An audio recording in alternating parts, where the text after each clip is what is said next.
만일 여러분이 농막을 놓고 농사를 지으면서 전원 생활을 해보고 싶다라고 했을 때 할 수 있는 방법은 뭐가 있을까요? 크게 두 가지가 있습니다. 먼저 토지를 구매해서 농막을 놓는 것이고, 두 번째는 농막이 이미 있는 토지를 구매하는 것입니다. 오늘은 이 두 가지 방법을 각각 장단점에 대해서 살펴보겠습니다. 먼저 토지를 직접 구매하는 경우에는 농지 취득만 가능하다면 크게 문제될 것은 없습니다.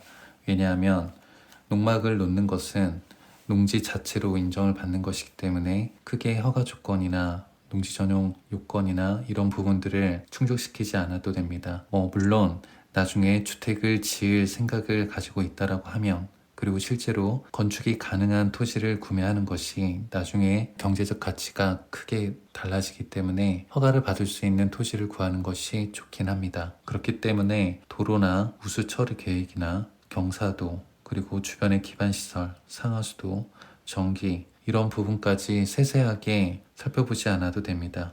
물론 상하수도나 전기는 농막 생활에 필요하기 때문에 최소한 상하수도를 끌어올 때 너무 멀지 않은 거리, 그리고 전신주가 가까이 있어서 전기를 끌어올 때 크게 돈이 들지 않는 부분까지 고려한다라고 하면 좋겠죠.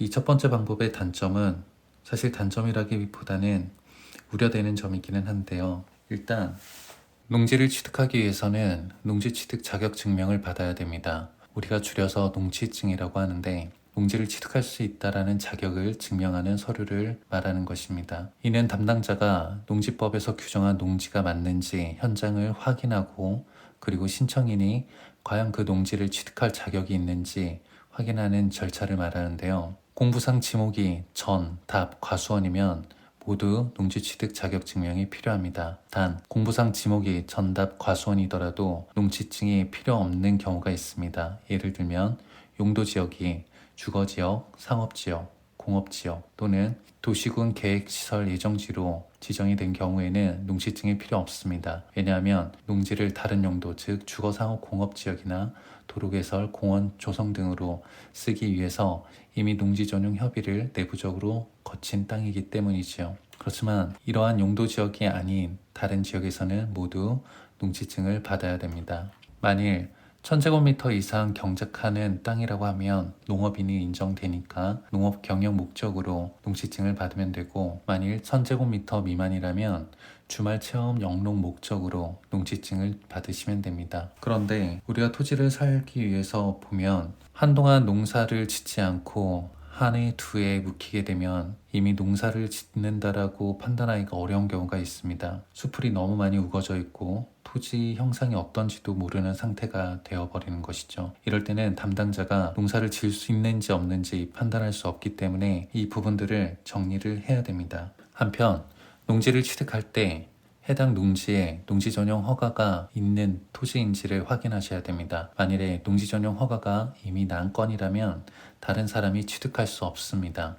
만약 농지 전용 허가가 홍길동에게 났는데 김철수가 농지 취득을 신청한다면 김철수는 농지 취득을 할 수 없습니다. 왜냐하면 홍길동에게 허가권이 있기 때문입니다. 따라서 먼저 이 농지 전용 허가 여부를 확인을 하시고, 토지주에게 농지 전용 허가를 받은 게 있다라고 하면 이 부분을 취소해달라고 요구를 하셔야 됩니다. 이런 부분만 해결이 된다라고 하면 토지를 새로 구매해서 농막을 놓는 것이 그렇게 어려운 일은 아닙니다. 그 다음으로 농막이 이미 있는 토지를 구매할 때 주의해야 될 사항은 무엇이 있을까요? 일단 장점이라고 한다면 이미 농막이 있기 때문에 새로 농막을 구입해서 설치하거나 하는 번거로움은 없겠죠. 그렇지만 만일에 이 농막을 설치하면서 불법적인 요소가 있었다라고 한다면 주의하셔야 됩니다. 일단 연면적이 20제곱미터 이상이 되는지 살펴보셔야 되고, 그리고 잡석을 포설하여 주차장을 만들었거나 아니면 정원을 조성해 놓았다거나